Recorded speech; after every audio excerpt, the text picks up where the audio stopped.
तुम्ही पाहत आहात MCN न्यूज मराठी। श्रावण महिन्याच्या पावन पर्वानिमित्त महाकाल सेना कावड यात्रा महामंडळाच्या वतीने जळगाव जामोद शहरात सोमवार 24 ऑगस्ट रोजी भव्य कावड यात्रेचे आयोजन करण्यात आले। हर हर महादेव बम बम भोलेच्या जयघोषात, ढोल ताशांच्या गजरात आणि विविध धार्मिक देखाव्यांसह ही मिरवणूक भक्तिमय वातावरणात उत्साहात पार पडली।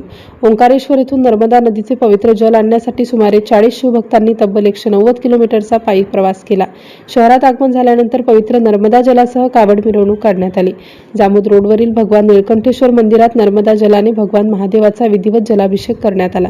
मिरवणुकीत हनुमानासह विविध धार्मिक देखावे, आकर्षक सजावट आणि पारंपरिक वेशभूषांनी भाविकांचे लक्ष वेधून घेतले। महिला, पुरुष, युवक आणि शिवभक्तांनी मोठ्या संख्येने सहभाग घेतला। मार्गावर नागरिकांनी कावडधारी शिवभक्तांचे उत्साहात स्वागत केले। कावड यात्रा शांततेत व शिस्तबद्ध पद्धतीने पार पाडण्यासाठी महाकाल सेना मंडळाचे पदाधिकारी, कार्यकर्ते व स्वयंसेवकांनी विशेष परिश्रम घेतले। कायदा व सुव्यवस्था राखण्यासाठी पोलीस निरीक्षक सचिन बागुल, API गणेश कायंदे, नागेश मोहोड यांच्यासह पोलीस कर्मचाऱ्यांनी चोख बंदोबस्त ठेवला होता। MCN न्यूज मराठीकरिता ज्ञानदेव राजनकर, जळगाव।